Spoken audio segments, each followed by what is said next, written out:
네, 안녕하십니까. 이주아 어학원의 원장입니다. 숭실고등학교 1학년 배정받으신 학생, 학부모님들 축하의 말씀으로 먼저 숭실 1학년 만에 간담회를 시작해 보도록 하겠습니다.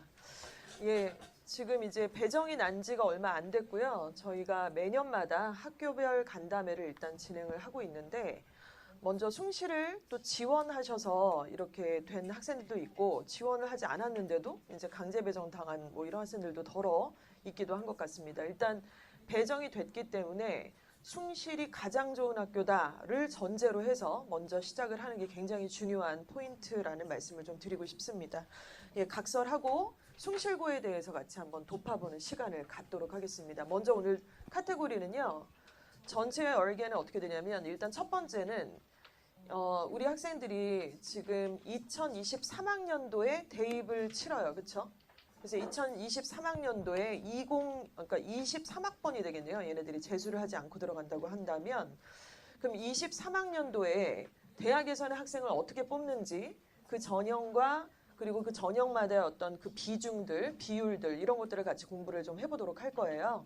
그거를 저하고 한 20분에서 30분 같이 얘기를 나누실 거고 두 번째는 숭실고등학교를 담당하시는 김윤재 강사님께서 오셔서 작년도에 숭실고등학교의 내신 출제 경향, 특이성 이런 것들을 같이 얘기를 좀 나눠볼 겁니다. 그리고 세 번째는 다시 제가 숭실고등학교의 전체 동아리 또 과목별 어떤 특징들 그리고 전반적인 학교의 분위기 구체적인 좀 옵 더 레크도로 얘기를 할 수 있을 만한 그런 정보들 이런 것들을 나누고 이제 간담회가 총 3부로 이렇게 진행이 된다 이렇게 보시면 될 것 같아요. 일단 첫 번째는 2023학번, 23학번이 여러분들이 될 건데 지금은 잘 필이 안 오겠지만 그때는 이제 대학 가면은 이제 뭐 엄마 아빠로부터 자유로워서 너희들이 할 수 있는 것도 다 있고 이제 그렇게 된 나이가 언젠가 오겠죠. 자, 그러나 지금 뭐 대부분 아시겠지만은 입시에 있어서 굉장히 큰 변화가 있고요. 우리 이제 1학년 올라가는 학생들, 그리고 2학년 올라가는 학생들, 3학년 올라가는 학생들, 지금 현재 쉽게 말씀드리면은 숭실고등학교 1학년, 2학년, 3학년의 입시 구조가 다 달라요. 학년마다. 지금 그런 상태가 됐죠. 근데 되게 다르고 되게 복잡하고 뭐 그거는 그거였나 저거였나 약간 헷갈리는 와중에 정확하게 우리 자녀한테 해당되는 입시 구조가 어떤지를 같이 한번 얘기를 나눠보도록 하겠습니다. 먼저요. 정시 비중을 한번 보도록 할게요. 정시 비중. 정시가 늘어났다라는 얘기를 다 들으셨죠? 그렇죠? 작년 2019년 몇 달 전이지만 10월 말에 이제 정부가 발표를 했습니다. 일단은 어떻게 그 비중이 늘어나고 있냐면 현재 고등학교 3학년에 올라가는 형님들은 수능 비중이 23%예요. 23%. 그럼 나머지가 이제 수시겠죠. 77%가 수시겠죠. 자, 그리고 이제 2학년 올라가는 한 학년 위의 선배들은 30% 이상이 정시가 늘어나야 된다라고 권고사항이 있습니다. 그리고 우리 주인공, 우리 친구들이 고등학교 1학년에 올라가잖아요. 이때부터는 정시가 40% 이상으로 강력한 권고를 받고 있는 것이죠. 그리고 지금 동생들도 참여한 학생들이 있는데 자녀분 중에 이제 중학생이 있다 그러면 이제 현재 중3인 학생, 저희 둘째가 이제 중3이 되거든요. 얘네들부터도 역시나 또 이제 40% 정도의 권고사항이 있는 상태입니다. 자, 그런데 40%가 늘어난다라고 했는데 괄호 열고 뭐라고 써 있나요? 서울 주요 대학의 16개 대학이라고 써 있습니다. 이거에 대한 어떤 비밀을 조금 있다가 같이 나눠보도록 할 거예요. 자, 정시 얘기는 일단은 살짝 끝났습니다. 자, 그리고 수시로 넘어가면 수시 전형에서 학생부 종합 전형만을 한번 보도록 할게요. 학생부 종합 전형이라는 거는 다 아시겠지만 이런 생기부. 그러니까 여러분들이 졸업하게 될 때 한 20여 장에 걸친 이 생기부가 나올 거예요. 그럼 이 생기부에서 기재사항들의 개수나 내용이 좀 바뀌었다라는 얘기를 들으셨죠?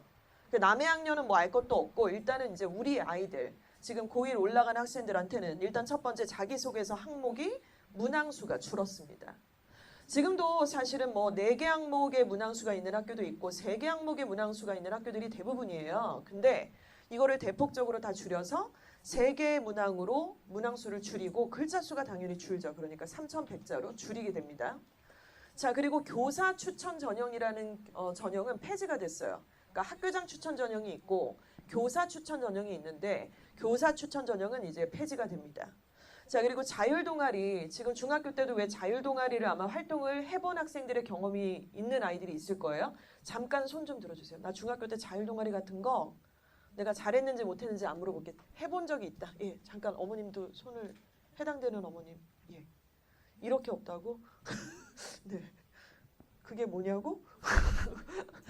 자율동아리, 상설동아리 아니에요. 학교에서 지정한 동아리 말고요. 아이들끼리 자율적으로 주제나 동아리 이름을 정해서 또 담당 교사한테 부탁을 하는 자율동아리 경험이 중학교 때 있었으면 참 좋았을 텐데, 아무튼 자율동아리가 기재가 되는데, 지금 현행은 어떠냐면요. 자율동아리를 뭐 2개를 해도 되고 3개를 해도 돼요. 상관이 없어요. 현실적으로는 어렵지만, 그러니까 상설동아리는 하되 스스로 자율동아리를 만드는 개수가 제한이 돼 있지 않아요.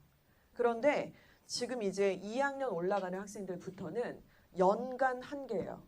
연간 1개. 이것도 사실 뭐 현실적으로 부담스러운 건 마찬가지죠. 상설을 하면서 동시에 자율을 하는 거니까. 어찌됐건 연간 1개의 자율동아리 기재가 가능합니다. 자, 그리고 수상 경력은 엄청 주는 거예요. 지금 현재는 어떤가요? 저는 지금 대학에 간 학생의 생기부를 들고 나왔는데 이 친구는 지금 수상 실적, 수상 경력 4번 문항이 차고도 넘쳐요, 지금. 한 페이지 전체를 차지하고 있거든요, 지금. 전체적으로. 그런데 이제 우리 아이들은 이렇게 넘어갈 수가 없죠. 일단 모든 교내 수상을 다 기재했던 현행, 그리고 현재 이제 고3 올라가는 애들하고는 다르게 여러분들은 한 학기에 한 건만 올릴 수가 있어요. 한 학기에 한 건만. 그러면 한번 또 착각을 하는데, 아, 그러면 하나만 나가야겠다 이렇게 생각을 하는 경우가 있는데, 누가 너한테 상 준대? 내가 하나만 나가주면은 너한테 상은 무조건 너한테 준다? 이런 얘기는 없잖아요. 그렇죠? 수상의 기록을 한 건만 올릴 수 있다는 건데, 여러분이 한 번만 나갔을 때 주인공이 안 될 확률이 더 높지 않습니까? 수상이라는 게. 그렇죠? 그래서 숭실구 고등학교에 1학기 혹은 2학기에 수상 실적을 낼 수 있을 만한 각종 대회들이 당연히 열려 있을 텐데, 거기서 이제 우리 아이가 본인 스스로가 어느 대회에 가서 상을 받을 수 있을지를 좀 생각과 스케줄을 짜고 한 3개 이상 나가야죠. 그래서 하나를 기재를 해야 되는데 더럽게 못해요. 아예 비어 있어요, 진짜로. 그러니까 하나라고 하는 거에 함정이 좀 빠져 있는 것 같아요. 하나니까 별로 중요하지 않겠지? 혹은 하나니까 하나만 나가면 되겠지라는 이상한 약간 비논리로 이렇게 이걸 끌고 나가서 결국 한 학기가 지났을 때 기재사항이 없는 애들이 훨씬 더 많습니다. 특히 남학교의 경우가 좀 심하죠. 그래서 이걸 생각하셔야 돼요. 자, 그리고 독서 활동은요. 지금 뭐 고3, 고2, 고1 다 동일합니다. 원래 이제 졸업한 애들한테는 어떻게 돼 있었냐면 지금 한 대학교 2학년 되는 애들, 걔네들은 이제 도서명 저자에다가 스토리를 조금 썼었어요. 무슨 내용인지에 대해서. 근데 그게 없어졌고 도서명과 저자까지만 쓰게 됩니다. 이렇게 바뀌었고 중3부터는 이게 다 폐지예요. 그래서 이제 10월 말에 이거 발표가 탁 나고 나서 비교과 사실상 전면 폐지 그러는데 굉장히 또 그거는 또 뭔 소리인가 몰라요. 여기 지금 안 쓴 게 얼마나 많은데요. 교과 세특이라는 건 아예 바뀌지도 않았고요. 그렇죠? 굉장히 중요한 또 자동봉진, 창체활동 같은 거는 당연히 다 기재를 합니다. 그리고 사실상 정말 기똥차게 중요한 건 그쪽이에요. 이거는 일단 너무나 뭐 수상 경력 같은 거 정말 있는 집 자식들 뒤에서 뒷바라지에서 걔네들이 주인공이 되는 건 아니겠느냐. 또 특목고나 자사고가 자율동아리 같은 것은 훨씬 더 잘 나가는데 일반고는 불리하지 않겠느냐. 이런 것 때문에 없어진 거지. 정말 알짜배기에 세특이라든가 내용들 그대로 다 실리게 됩니다. 그건 뒤에서 또 자세히 말씀을 드릴 거고요. 자, 그래서 지금 일단은 기본적으로 전체적인 얘기만 좀 나눴습니다. 자, 그러면 다음 페이지부터는 정시가 확대된다는 것에 대한 진실을 한번 돋아보도록 하겠습니다. 정시가 확대된대요. 그래서 대치동의 은마아파트 주변의 집값이 올랐습니다. 실제로 전세가도 엄청나게 올랐고요. 지금 여기 주변에 우리 막 향동이랑 이렇게 막 신도시 생기고 증산 4구역, 3구역 막 재개발하는데 여기는 집값이 그만큼 안 올라요. 이유는 단 한 가지, 바로 학군 때문이죠. 대한민국의 모든 집값은 학군에 따라서 움직이고 학군에 따라서 비례하고 학군에 따라서 변치 않는 어떤 지역구가 존재합니다. 집의 상태라든가 평수랑 크게 관계가 없죠. 자, 이렇게 되는데 정시 확대가 과연 우리 서부학군에서 은평구에서 서대문구에서 대학을 가려고 고등학교에 진학하는 우리 아이들, 특히 숭실고등학교에 합격한 여러분들한테 어떤 의미가 있는지를 좀 짚어보도록 할게요. 먼저 정시는 아까 보신 앞에 페이지에서 보셨던 것처럼 40% 늘어났다고 했어요. 그렇죠? 현행은 29%인데. 자, 그런데 제가 아까 말씀드린 것처럼 가로 열고 16개 주요 대학이라고 써 있습니다. 그렇죠? 자, 그것의 진실. 일단은 지금 페이지가 이제 PPT가 조금 작으신데요. 유인물에서 같이 드렸으니까 한번 보시면 되는데 검정 색깔의 그 글씨들은 그나마 그러니까 변동이 거의 없다는 거예요. 저 대학에서 퍼센테이지는 별로 변동이 없다. 현행과 40%로 늘어나는 것에 대한 변동이 거의 없다는 거고 색깔이 조금 변한 부분들을 좀 보겠습니다. 경희대를 보도록 할게요. 경희대는요. 지금 현재 2020학년도 그러니까 지금 대학에 입학한 애들이죠. 대학교 1학년 입학을 앞두고 있는 애들. 걔네들을 수시 전형에서 69%를 수시로 뽑았어요. 애들을. 그리고 정시로는 31%를 정시로 뽑았죠. 그러니까 거의 7대3 정도의 비중이네요. 그렇죠? 그런데 그 7대3의 7이 수시잖아요. 근데 수시 안에는 학생부 종합도 있고 학생부 교과도 있고 뭐 특기자도 있고 이렇게 다양합니다. 그런데 그 수시 전형의 69% 안에 종합이라는 거 학생부 종합 전형을 보면은 현행은 47%예요. 그런데 이것이 조금 더 줄게 됩니다. 자, 46% 고작 해봤자 1%. 그러니까 정시가 늘긴 늘었는데 31%에서 33%로 늘고요. 경희대의 경우. 그리고 수시는 줄긴 줄었는데 69%에서 67%고 실제로 학생부 종합전형이 준 퍼센테이지는 1%밖에 되지 않는다는 거예요. 결론을 말씀드릴게요. 정시가 늘었어요. 그런데 다 따져보면요. 진짜 정시가 늘었느냐 보도록 할게요. 대학마다 달라요. 학종으로 더 많이 뽑는 학교가 있고요. 그 다음에 두 번째로 정시로 많이 뽑는 학교. 그리고 학생부 교과 혹은 어떤 학교는 정시로 더 많이 뽑고 학종 그 다음에 학교 혹은 학종과 학생부 교과와 정시가 동일한 포지션으로 뽑는 학교가 있는데 이거의 진실이 뭐냐면요. 정시가 늘었는데 대학의 입장에서 생각해 보세요. 정시를 늘리라고 누가 했나요? 지금 정부가 강력한 권고를 하죠. 조국 전 법무부 장관의 어떤 이슈, 딸의 문제들, 특례 입학들 여러 가지 사건 사고들이 좀 있었습니다. 교육의 공정화라는 것을 앞으로 내걸면서 학생부 종합은 굉장히 불합리하다. 이것이 좀 균등하지 못하다. 균등한 기회를 사실은 교육에서부터도 좀 뭔가 문제가 있다. 이렇게 문제 제기를 해서 각 대학에다가 정시를 늘려라라고 권고를 했는데 대학의 입장에서는 사실 가장 좋아하는 전형은 학생부 종합 전형이에요. 왜냐하면 학생부 종합 전형이라는 거는 이제 전공적 합성 같은 것들을 보고 아이들을 뽑잖아요. 이런 활동 전체를 애가 고등학교 2년 반 동안 지대로 만든 애를 뽑겠다는 거예요. 그래서 거기서 선별을 하는 건데 책도 읽어야 되고 활동도 해야 되고 보고서도 써야 되고 그래서 어떤 친구가 천체 관측이라는 것에 꽂혀서 정말 2년 반 동안 거의 그거에 미쳐가지고 그런 생기부를 만들었던 애가 관련 학과에 갔을 때 과 이탈을 할 확률이 거의 적죠. 그런데 한 번의 시험으로 정시를 통해서 이제 그 학교 그 학과에 붙은 애는 좀 더 해가지고 내가 서울대 가면 안 될까 이런 생각을 당연히 한단 말이에요. 더 좋은 대학을 갈 수 있는 거. 그 과에 큰 관심도 없었고 대학은 요지부동 학생부 종합전형으로 학생을 뽑는 것을 굉장히 좋아하고 더 늘리려고 하고 있는 거죠. 근데 정부가 압박을 했어요.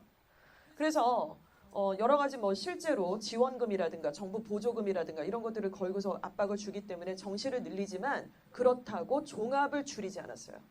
그럼 뭘 줄였을까요? 논술을 줄였습니다. 특기자 전형을 줄였어요. 그래서 진실은 바로 이렇게 돼요. 전체적으로 사실은 상위 15개 대학을 기준으로 볼게요. 오늘의 이슈는 이렇게 생각하시면 될 것 같아요. 일단 숭실고등학교에 이제 입학을 할 거고 이렇게 학원에서 코로나 이 정말 신종 바이러스의 이 여러 가지 어려움을 뚫고도 지금 다들 이렇게 간담회 오시잖아요. 그리고 학원은 계속해서 보내고 아이들이 이렇게 하고 있는데 혹시나 예를 들어 가천대를 목표로 여기 오신 분은 거의 없다라고 생각을 합니다. 그렇죠? 우리 학생들 광운대가 목표예요? 갈 수도 있지만 지금 목표는 아니잖아. 그렇지? 일단 기본적으로 이렇게 돈과 시간과 공력을 들였을 때는 서울 시내 15개 대학에 들어갈 목표를 가지고 왔습니다. 그렇죠? 그렇다면 정시가 는다. 대치동은 집값이 올라간다. 전세가가 올라간다. 난리가 났는데 실제로 서울 시내 상위 15개 대학에서는 실제로 정시를 확대를 했다고 했지만 다 까보면 뭐냐면 종합으로 제일 많이 뽑아요. 그러니까 전국 단위로 봤을 때는 애들을 제일 대학에서 뭘로 뽑냐면 학생부 교과로 제일 많이 뽑아요. 그런데 상위 15개 대학의 어떤 전반적인 어떤 그 포지션을 보면은 정시로 제일 많이 뽑지 않습니다. 지금 현재 종합전형, 학생부 종합전형으로 44%를 애들을 뽑고 있어요. 그러니까 대학이 왜 그런지는 앞서서 지금 방금 말씀을 드렸고요. 두 번째가 정시로 많이 뽑습니다. 29.5%.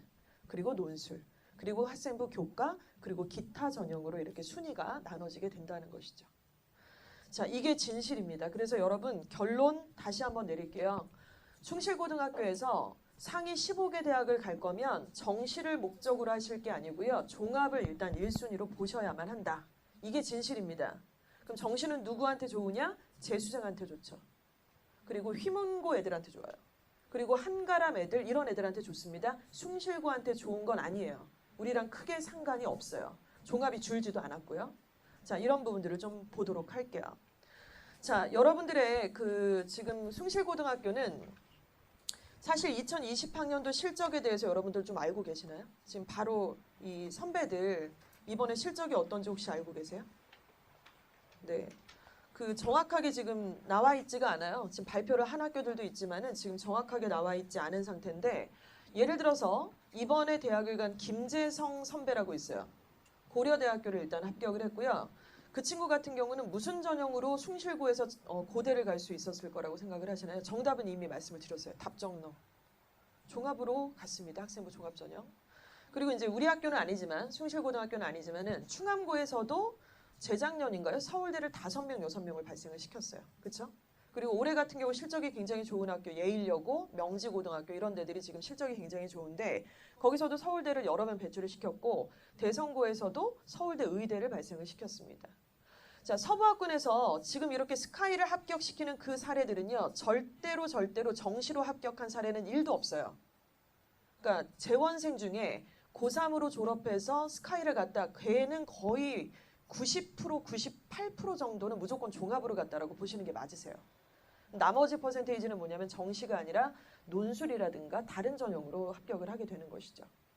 아마도 그 우수한 대학에 합격한 학생들이 정시로 대학을 치르게 된다면 스카이는커녕 사실은 그 아래 단계에도 합격이 거의 불가능한 상태가 있습니다.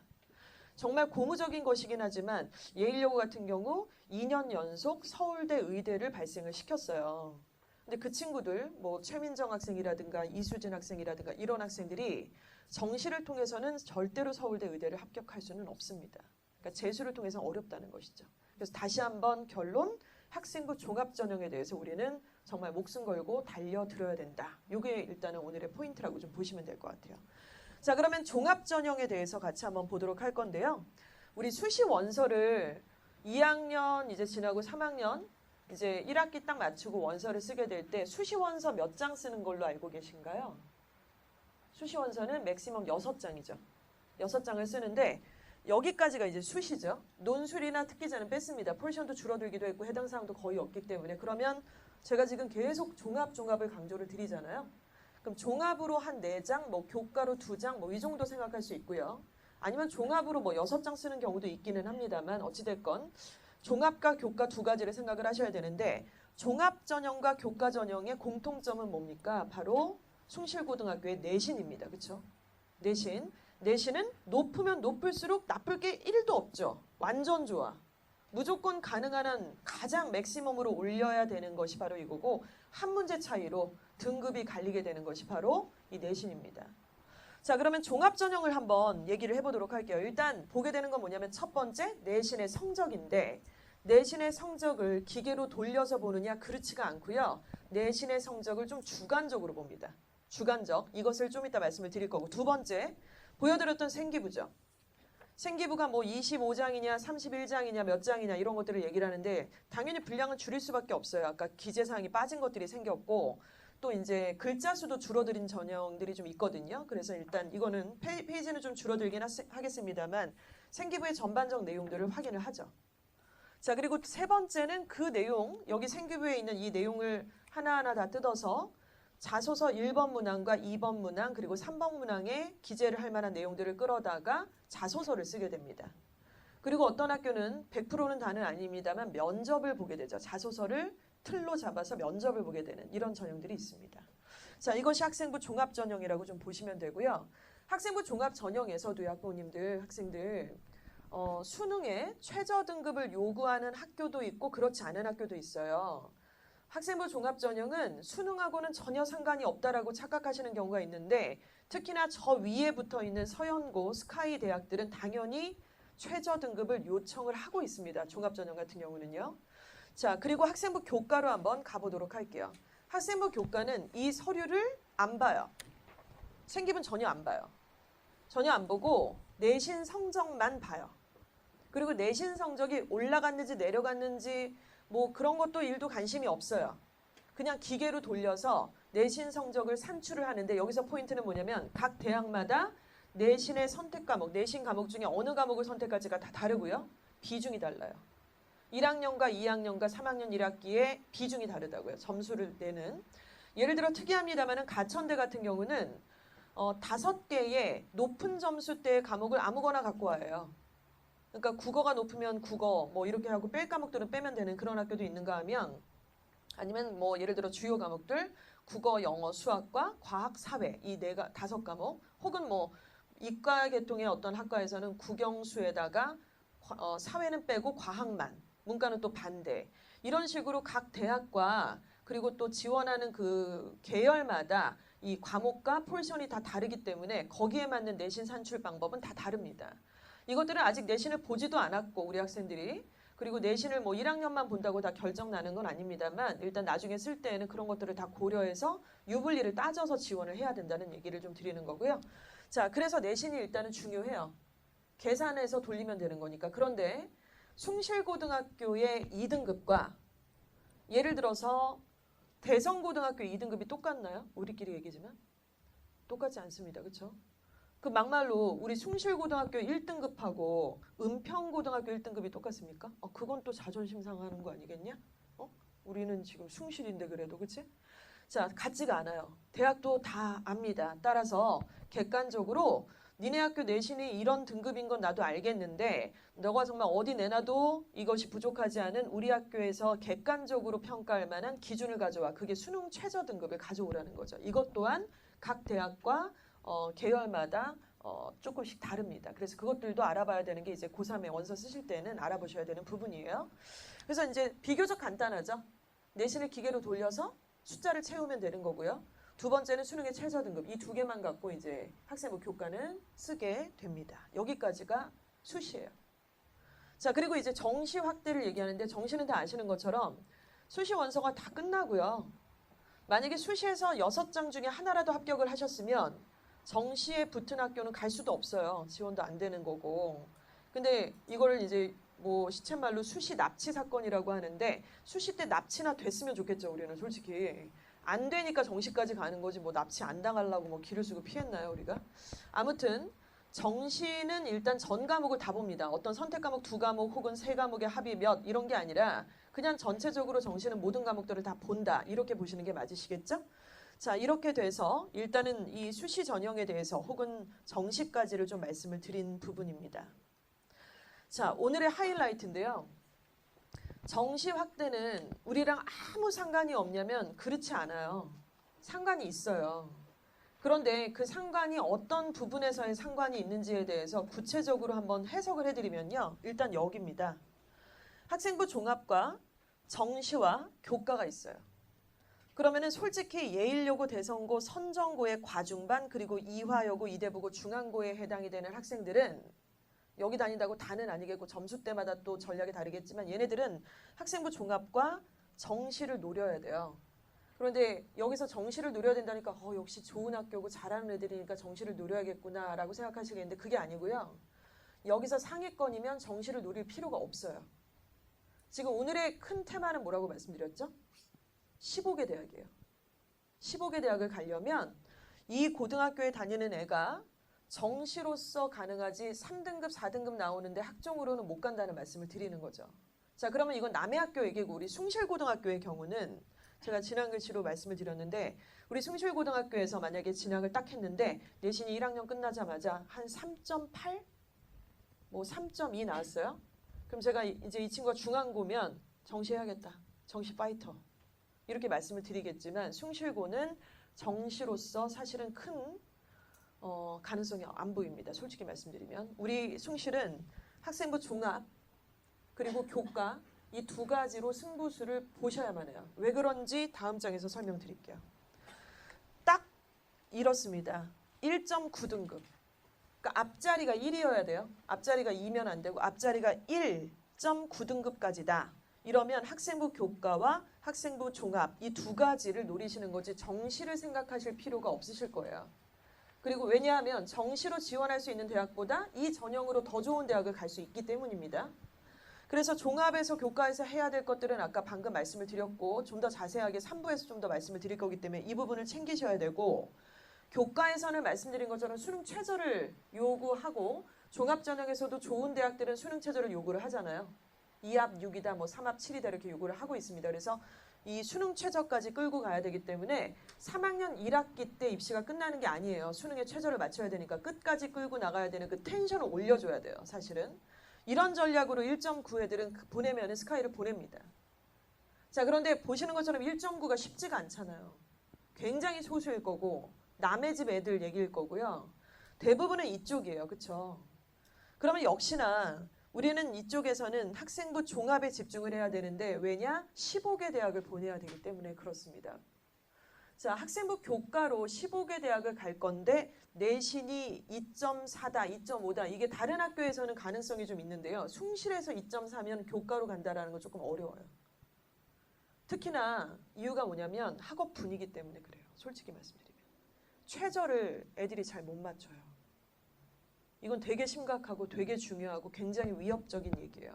그걸 현장감 있게 좀 더 자세히 말씀을 드리긴 하겠습니다만 제가 어저께 예일여고 간담회를 했어요. 그리고 현실적으로 뭐 숭실고등학교도 제 아들들 같고 가장 또 집이랑 가까운 학교이기도 하고요. 오랫동안 저는 숭실고등학교 학생들 개원 이래로 계속해서 보아왔지만 누가 더 예쁘고 누가 더 못하고 그런 차원의 문제가 아니라 현재 숭실고등학교의 어떤 현황을 말씀을 드리는 거예요. 일단 최상위권 숭실고등학교에서 내신이 1.9등급 정도가 나오지 않는 2점대 아이들이 수능에서 최저를 맞춘다라는 건 현실적으로 조금 어려운 부분이 많이 있습니다. 따라서 종합에 몰입을 좀 하셔야 된다는 말씀을 드리는 것이죠. 자, 결론입니다. 일단은 첫 번째는 뭘 챙겨야 돼요? 5월 첫째 주에 있는 중간고사를 미친 듯이 달려가셔야 돼요. 준비되셨나요? 달릴 준비? 미친 듯이 달려야 되는데 방향도 안 보고 눈 감고 달리면 안 돼요. 엉뚱한 데가 있을 거야. 삽질할 거야. 따라서 일단은 기본적으로 내신은 무조건 챙겨야 된다. 내신에 목숨을 거셔야 돼요. 무슨 과목입니까? 국어, 영어, 수학하고요. 그리고 통합사회랑 통합과학 그리고 실험 과목이 있어요. 과학 실험 과목. 일단은 국어, 영어, 수학과 사회, 과학 이 5개 과목의 내신을 끌어올릴 수 있을 만큼 최선을 다해서 올리셔야만 합니다. 자, 정말 스카이를 원하십니까? 1.9 안으로 들어오셔야 돼요. 1.9라는 숫자를 오늘 꼭 기억하시면 좋겠습니다. 자, 그리고 수능이라는 것은 아직 먼 얘기 같으시잖아요. 그러나 일단은 기본적으로 뒷페이지에서 보시면 알겠지만 여기네요. 일단 기본적으로 원래 이게 좀 앞당겨졌죠. 정시가 이렇게 확대가 되고 전반적으로 입시 구조가 약간 이렇게 약간 이 지각 변동이 좀 있다 보니까 원래 전형이라는 거는 2학년 여름방학 때 정하는 거였어요. 2학년 여름방학 때까지 즉 중간 기말, 중간 기말, 중간 기말 즉 6번의 중간 기말을 다 보고 나서 점수가 나와 있잖아요. 그거는 2학년 1학기까지의 점수 이걸 보고서 이 새끼는 지금 종합으로 갈 싹이 보이네. 종합 각이네. 내신이 괜찮네. 올라가는 추이고 이렇게 괜찮네. 혹은 안 되겠다. 정시 파이터로 가자. 다 접어. 라든가 논술로 가자라든가 이런 각이 2학년 1학기 때까지는 봐야지 나와도 됐고 그때 결정해도 늦지가 않았어요. 근데 정시 포션이 이렇게 늘어나는 상황에서 지금 경쟁은 뭐 은평구에서만 하는 것이 아니기 때문에 누구나 다 15개 대학교를 이상을 보내기 위해서 전 국민은 다 완전히 활성화되어 있는 거 아니겠습니까? 15개 대학 이상을 안 보낼 거면 우리가 초등학교 때부터 얘네들을 이렇게 학원을 보내고 독서실을 보내고 과외를 시키고 이러진 않잖아요. 사실은. 따라서 일단 기본적으로 2학년 1학기 때까지 보통 보고 결정을 했는데 이게 앞당겨져서요. 1학년 겨울방학 때 전형을 결정을 하셔야 돼요. 그보다 더 이전에 하는 건 좀 오바 같아요. 솔직히.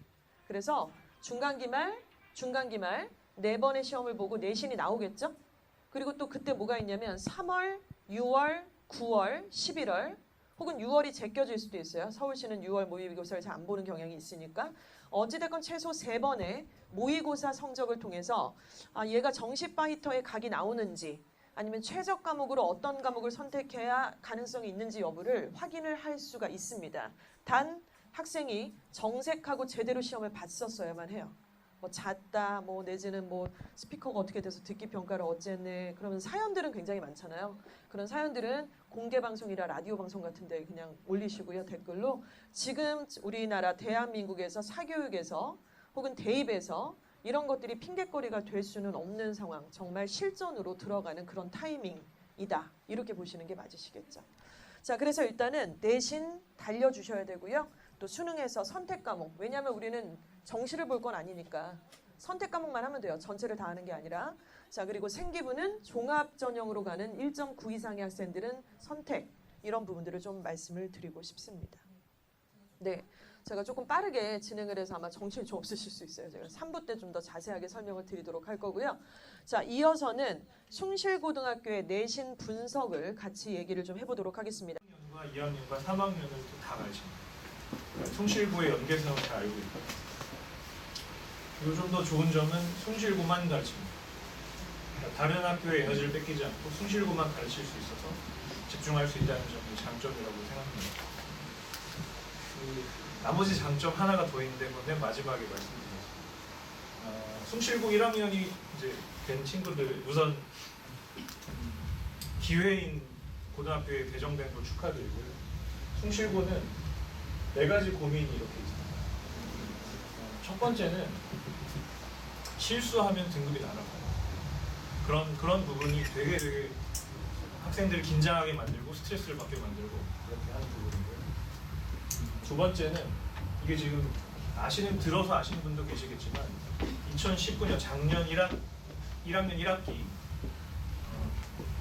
1학년과 2학년이 둘 다 1학기 때 서술형이 없었습니다. 실험적으로. 그 첫 번째 중간고사 때 만점자가 48명이 있었습니다. 그래서 전무후무한 일이라고 생각하는데요. 멘탈이 다 흔들릴 정도. 그러나 결과적으로는 등급이 나옵니다.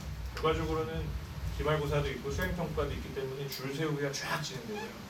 100점이었던 친구들이 이제 쭉쭉쭉 벌어지기 시작합니다.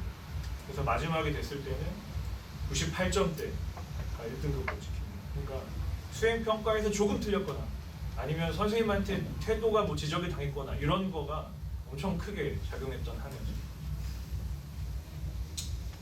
조금 지금 현재 예비 고일때 친구들은 이게 좀 충격이죠. 그죠?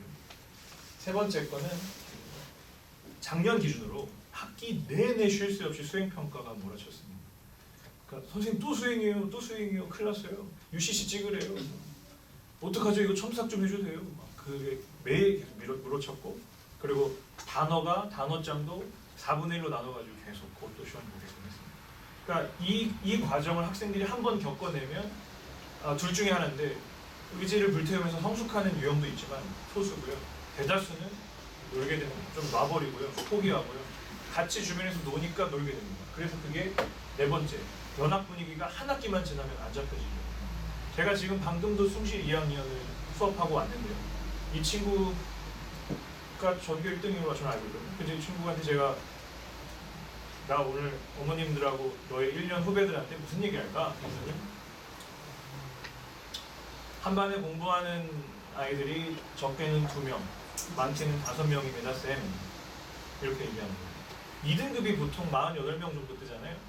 그러니까 1, 2등급만 공부하는 거예요. 근데 그 1, 2등급만 1학기 때 공부했는데 2학기로 넘어가면 그 중에 또 한 20명이 흐지부지가 돼요. 딱 20몇 명만 데리고 가는 거예요. 근데 1등급은 14명이거든요. 그러니까 2등급 1등부터 2등급 10등까지는 계속 스트레스를 받는 거예요. 무슨 말인지 이제 좀 감이 오시죠? 그래서 연합 분위기가 잡히지가 않는 상황에서 어떻게 우리가 동기부여를 가지고 계속 끌고 갈 수 있는가. 그러니까 작심삼일이 되고 막 공부 안 하고 싶을 때 어떻게 하면 다시 이걸 끌어올릴 수 있는지가 숭실고 1학년이 가져야 할, 또 가지게 될 고민이라고 저는 생각했습니다. 아주 자세한 내용들은 조금씩 배제하고 진행하겠습니다. 다음 페이지 보시면 지필고사와 수행평가의 비중이 나와 있는데요. 사실은 저희가 이 얘기를 지금 이렇게 말씀드리는 것은 좀 의미가 없습니다. 왜냐하면 올해 또 바뀔 수도 있고요. 그죠? 아직 정해진 건 아닌데 작년 1학기 내신이 이런 식이었습니다. 그러니까 이제 굉장히 수행 평가가 높아진 거잖아요. 그래서 학생들이 수행 평가가 높아졌다는 거에 대한 인식은 하고 있었으나 막상 숭실고에서 돌아가는 그 분위기가 선생님 저 대충 발표했는데도 점수를 주던데요? 이런 식이에요. 그러니까 결국은 지필고사가 열쇠를 갖고 있긴 합니다. 그래서 성실히 제출만 하면 이따 기준도 보여드릴 텐데 성실히 제출만 하면 괜찮습니다. 자, 서술형 얘기는 요번엔 제가 빼겠습니다. 서술형은 작년 1학기 때는 서술형이 빠졌었는데 2학기 때는 다시 부활했으므로 올해 또 빠질 수도 있고 부활할 수 있으니 그거는 속단하기 좀 그러고요. 이거는 변함없을 테니까 세 번째 거 한번 볼게요. 어휘와 듣기에서 실수를 유발하는 킬러 문제가 출제되는데요. 상위권 아이들은 서술형을 틀리거나 교과서 지문이나 무슨 모의고사 지문이나 부교재를 틀리지 않아요. 근데 주로 뭘 틀리냐면 헷갈리게 내는 풍동 어휘나 듣기에서 틀려요. 그 듣기를 하나 틀렸다고 해서 3등급으로 떨어진다고 생각해요. 그러니까 엄청 성실하게 해도 스크립트를 외우고 봐도 그걸 예상해서 듣기가 이렇게 출제될 거라고 예상해서 아이들이 훈련하지 않으면 금방에 이제 떨어지게 됩니다. 그래서 굉장히 킬러인데요. 이따가 예시를 조금 보여드릴게요. 그리고 요 네 번째 거는 과제나 수행평가를 제출할 때 절대 그걸 미루지 말라는 거예요. 제가 첨삭을 다 해주고 직접 써주진 않지만 그래도 학생이 쓴 거에 대해서 첨삭을 해주고 이런 식으로 방향을 잡으면 어떻겠니 조언도 해주는데 그 조언을 가지고 열심히 외워가지고 발표를 하기만 해도 만점인데 외우지 않고 보고 읽으면 20점 감점이거든요. 근데 보고 읽는 아이들도 있죠. 이대로만 이렇게 말하면 되는데 첨삭된 거를 외워서 열심히 발표만 하면 되는데 그거를 그냥 읽는 아이들도 심지어 있습니다. 그리고 버벅버벅대고 막 좀 이렇게 말을 더듬고 절면 선생님이 개인적으로 판단하시는 거예요. 마이너스 1점, 마이너스 2점. 근데 그 마이너스 1점과 2점이 결과로 따질 때는 등급이 갈라지니까 그냥 무조건 다 완벽하게 외우게 연습을 해야 하는 거죠. 그거를 제가 던져주고 외워가 아니라 계속 체크를 하는 과정이 있고요.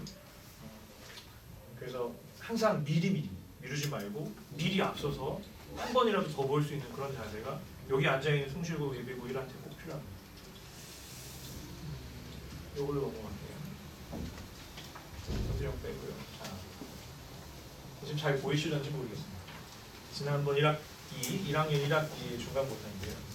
오프더 레코드 해야 되지 않나요? 네, 편집? 잘 해주세요.